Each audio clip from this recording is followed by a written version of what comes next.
Around Dodge City and in the territory on West, there's just one way to handle the killers and the spoilers, and that's with a U.S. Marshal and the smell of gun smoke.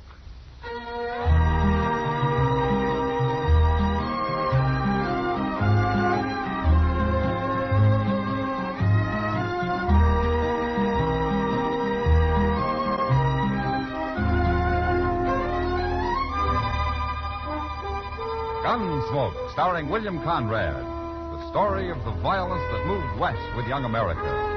The story of a man who moved with it. Matt Dillon, United States Marshal.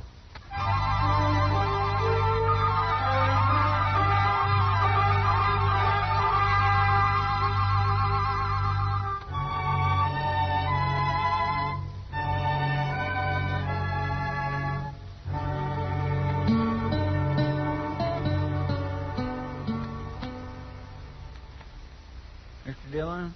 Yeah, what is it, Chester? You know Tiller Evans? Oh, the mule skinner? Yes, sir. What about him? He's standing out there in the street. Looks like he's about to head down Santa Fe Trail with a big load of supplies. Well? Well, I'm just wondering what a nice, sweet girl like Mavis McLeod can be doing with a man like that. You, jealous, Chester? Oh, no, sir. But Tiller's such a mean, ugly old bull. Oh, well, look at him. Look at that. What? Why, he just hit her, Mr. Dillon. What? Slapped her right in the face. He did. I told you he was mean. Well, that's a fine way to tell a girl goodbye. Yeah. Look, he hit her again. Yeah. Oh, I hate a man that picks on women, Mr. Dillon. Oh, poor little thing, she's crying. I sure am glad we're doing something about this. I hear anything about you when I get back, Mavis, I'll really whip you. You understand? No. Don't, Tiller, don't. That's enough, Teller. What are you butting in for, Marshal? Let go of her. This ain't no business of yours. I said let go of her. Okay. I ain't hurting her none. Am I, Mavis? Am I? No. You see? You got no right to mix in people's private business, Marshal. This your wagon and mules, Tiller? Of course it is. Then get going. Right now. I'm going. But if I wasn't in a hurry, I'd have this out with you right here. I see you when I get back next week, Marshal. Now, Mavis, you remember what I told you now. Well, do you? Yes. What's going on here, anyway?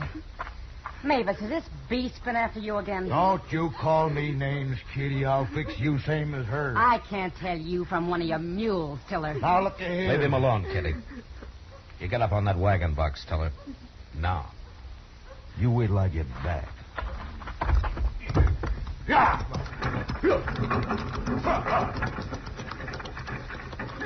He's been hurting you again, hasn't he, Mavis? Oh, I hate him. Well, what are you doing with him if you hate him so much? Ah, he's a bully, Chester. She's afraid of him. At least he'll be away for a few days now. I hope he never comes back. Will you come with me, honey? Thanks, Kitty. I'll make you some coffee. Come on, Chester. Poor gal.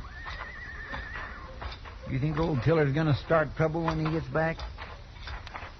I don't care if he does, Chester. No, I feel the same way. Only he's a mite too big for me. What? Look, there's somebody here. Are you Marshal Dillon, sir? I am. My name is Marcus France. How do you do? This is Chester Proudfoot. Mr. Proudfoot? Mr. Proudfoot. Well, how do you do, Mr. France? I witnessed that scene in the street there, Marshal.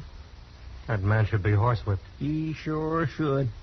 Such a pretty girl. And she's an awful nice girl, too, Mr. France. I'm sure she is. Well, Marshal, I don't want to take up your time. I thought it best we have a talk before I go to work here. Well, you're a stranger in town, huh? I arrived this morning. I'm from Philadelphia, Marshal, and I'm a gambler. Uh-huh. They gamble much in Philadelphia? Men gamble everywhere, sir. The weakness is universal. Yeah, I suppose. Well, you can gamble here all you like. As long as you don't run a crooked game. That's precisely what I wanted to see you about, Marshal.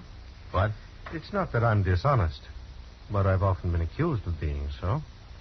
Sometimes makes for unpleasantness. Around here, it usually leads to gunplay. Yes, of course. I can handle myself on that score. Mr. France, I never heard a gambler yet come out and admit he was a crook, but if he is, sooner or later, either he or somebody else winds up dead. That's why I don't tolerate anything but an honest game in Dodge.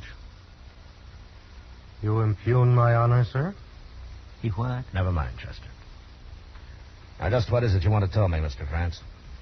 I am a gentleman, Marshal. Well, if you are, you're about the first one that ever rode into this town. But for the time being, I'll believe you. Thank you, sir. And don't be so touchy about your honor. It'll just get you into trouble. I'm afraid I haven't explained myself, Marshal. There are reasons why I've often been accused of dishonesty. Oh, like what? A bad loser will grasp at any straw to save face. He'll even call the deal crooked. Yeah, I've seen that happen. There are likely to be many losers in a game I run. Is that so? That may sound like bragging, Marshal, but I possess great skill at cards.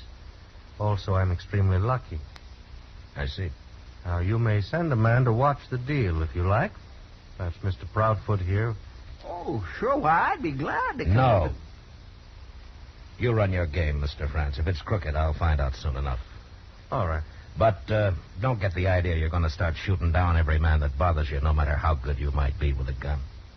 Do you include self-defense in justifiable homicide, Marshal? If it is self-defense.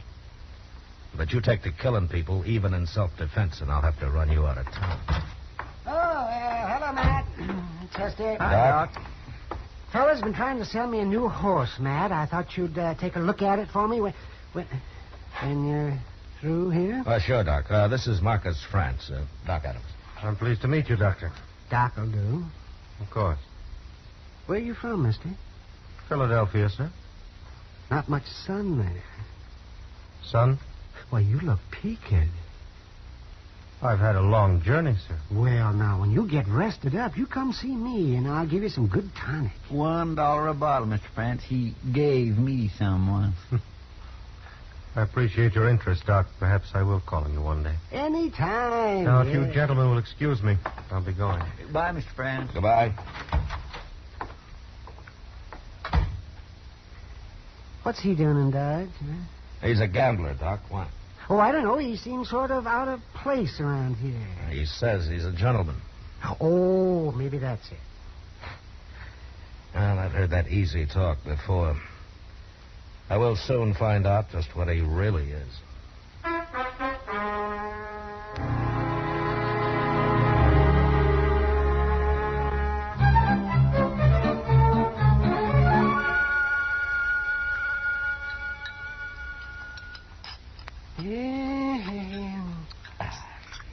Oh, man, you think a restaurant like this could serve something besides beans with their meat, wouldn't you now, man? Honest. Oh, you got potatoes, Doc. I'm sick of them, too. Potatoes. Why don't you get married, Doc, and then you could eat fine.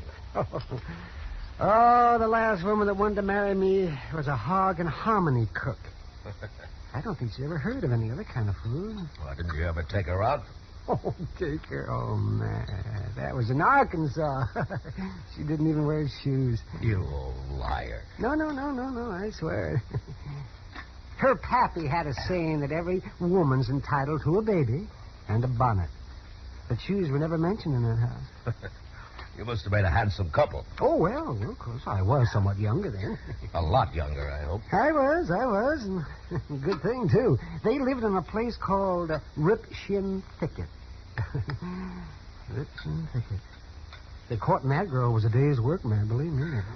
Doc, why don't you finish your supper? I'm not even listening to you. And she had a brother called Spotted Jack, and he claimed he never slept in a bed his whole life. Or took a bath. There must be something else we can talk about, Doc. Oh, man, well, anything at all. Gee. Well, what are you going to do about that gambler, that Marcus France, for example?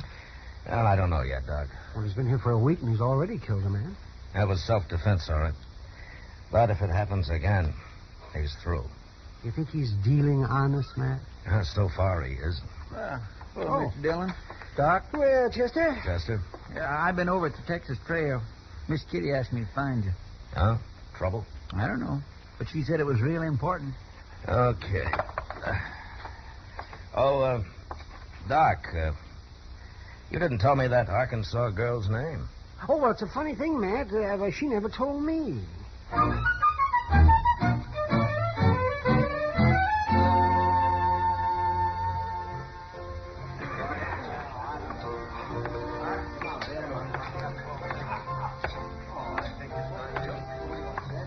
Hello, Kitty. You wanted to see me, huh? Sit down, Matt. All right. It's about Marcus France over there. Oh? He's going to be killed, Matt. What? Tiller Evans is due back tomorrow. Well, what's Tiller got to do with it? You remember the day he left when you stopped him from slapping Mavis around? Mavis? You mean Mavis and France? She says she's in love with him, Matt, and she doesn't care who knows it. Underneath, she's scared to death. Well, does France know about Tiller? Mavis told him. Matt, I don't know what you think about him, but to me, he's the most decent man I've met in a long time. Well, he may be, Kitty. But he's sure causing a lot of trouble. Well, Tiller's going to kill him. I know he is. You got to stop it, Matt. Kitty, how did a nice girl like Mavis get started with Tiller in the first place? Oh, she didn't have much choice. The big ape just moved in on her and took over. She's awful young, Matt, and pretty helpless. Well, if she and France is so much in love, why don't they get married? I've thought of that, too. So has Mavis, by the way. Well, maybe France isn't so honorable after all, Kitty. Give him time, Matt. Tomorrow isn't very far off. Before I said you're cheating, and I meant it. No man can call me a cheat, I mister. just did, didn't I? Stay here, Kitty. Yeah. You better leave the game, mister. You're cheating. You're dealing crooked cards. You got a gun, mister. Now use it. Leave that gun where it is. Now, France, I warned you once. You heard what he said, Marshal. I meant it, too. He's dealing crooked cards. Can you prove it, mister? I don't have to prove it. He's got over $100 of mine. I ain't won a hand at this table in an hour. See, Marshal? Just like I told you, some men can't take losing. Did you see him cheating, mister? I didn't have to. Look at that pile of money. You talk pretty loose for a man that doesn't have any more to go on than that. Now, why don't you forget about it and get out of here? Forget about it. You heard me. This game is closed for the rest of the night. Well, just as you say, Marshal. Gentlemen, the game is closed. I'll see you later. So what can we put? Oh, France. You know, egging men into a draw and then calling it self-defense is going to make your stay in Dodge mighty brief. I'll have to chance that, Marshal. How many men have you killed because of that tender pride of yours, huh? Well, it doesn't matter. But there's something I would like to know. What are you going to do about Tiller Evans? Oh, you've heard. Yeah. First time in my life, Marshal. I love a woman. Then why don't you get her out of here while there's still time? Run away from a fight? Tiller's a pretty tough man. You mean he might kill me? And where would that leave Mavis? Sorry, Marshal. I've got to stay. You know, France, I can't figure you at all. There's something wrong with you, and I don't know what it is. You'll find out, Marshal. Soon enough.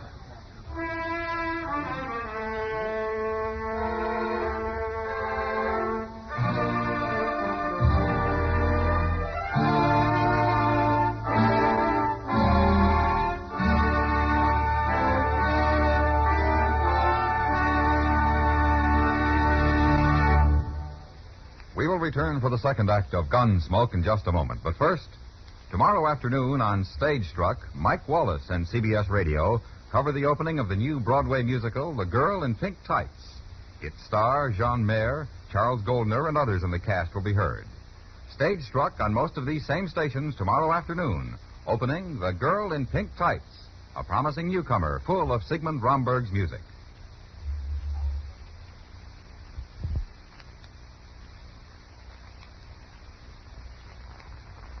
Now the second act of Gunsmoke.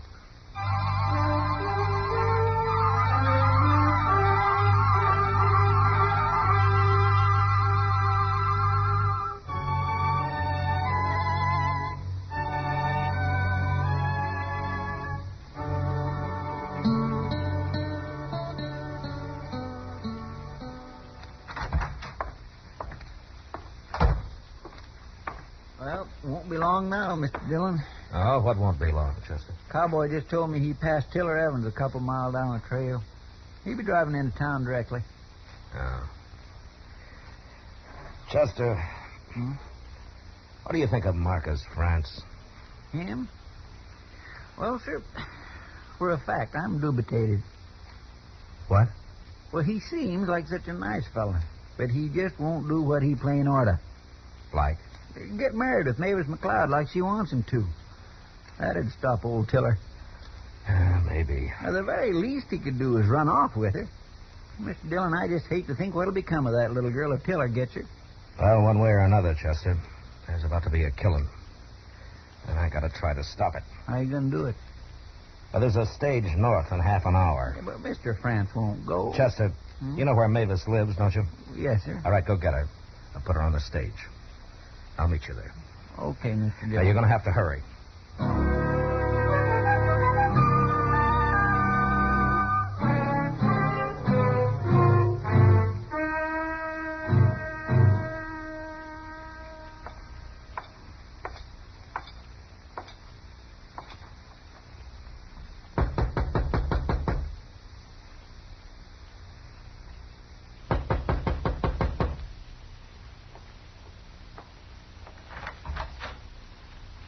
Hello, Marshal.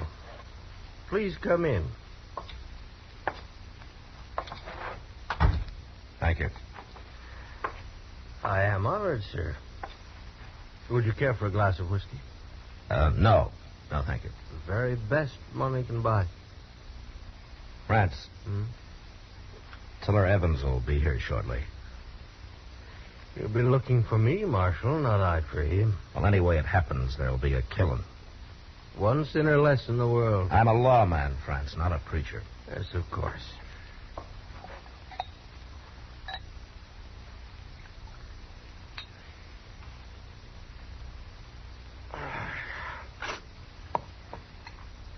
Now, Marshal, I have no quarrel with this man, Tiller. Why don't you talk to him?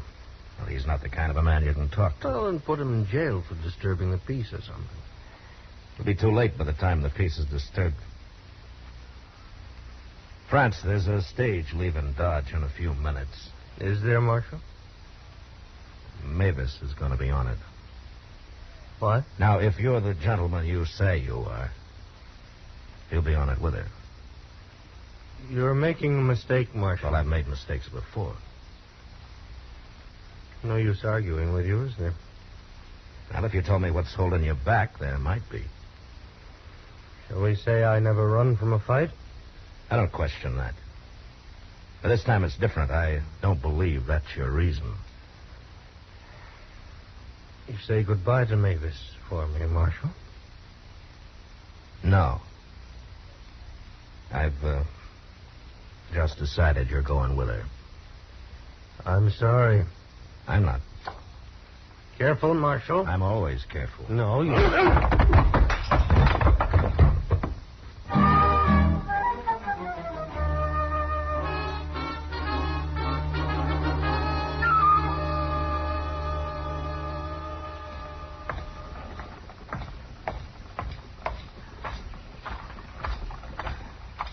Hey, Marshal.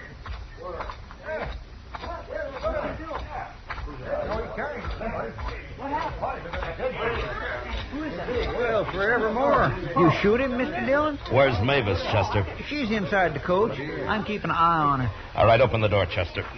France is going with her. Yes, sir. Marcus. Marcus, what happened? He isn't hurt, Mavis. But he'll be out for a while yet. Why are you doing this, Marshal? Well, I'm a gambler, too, Mavis. And I'm taking a chance that man here of yours is what he says he is. He's a fine man. Well, goodbye, Mavis. And good luck. All right, driver. Yeah. Get this stage out of here. Sure, Marshal. Hold on there! What? Get going, driver. Go on. Come back here! Stop that stage! It's too late, Tiller. You done this, Marshal. Now, take it easy. And that tin horn run off with my gal. And you helped them. She wanted to go. Nobody steals nothing from Tiller Evans. I'll find him and I'll kill him. Both of them. No, you won't. Oh. I gotta kill you first, eh? Why don't you go get drunk and forget about it, Tiller? You helped them. Don't do it. I'll do it. Chester, Yes, sir? take care of this, will you? Yes, sir. Couple of you fellas, give me a hand here. We'll drag him over at that trough. Leon, you and Tony, come help me.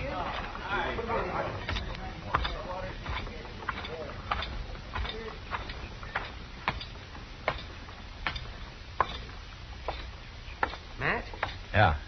is Tiller bad hurt? Now, you'll be all right, Doc. Outside of being a little lonely. Mavis is going to be a little lonely, too. What? Marcus France did come to my office, Matt. What are you talking about, Doc? His lungs. That's why he came west.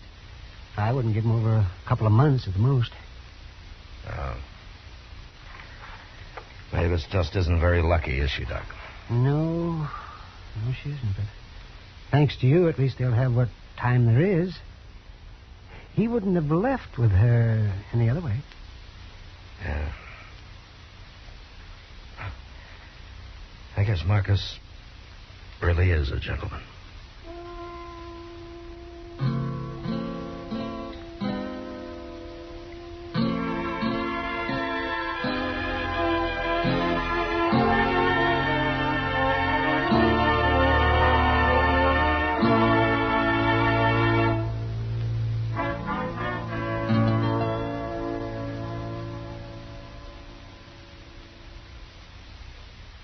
Gunsmoke, under the direction of Norman MacDonald, stars William Conrad as Matt Dillon, U.S. Marshal.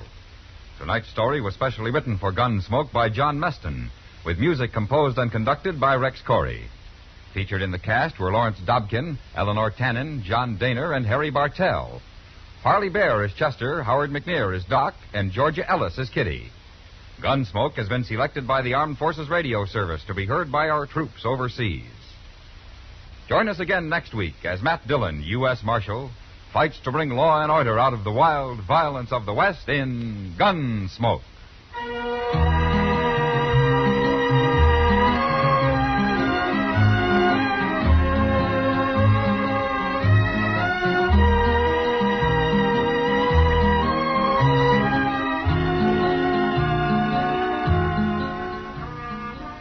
Monday night, CBS Radio's Suspense stars Ronald Reagan.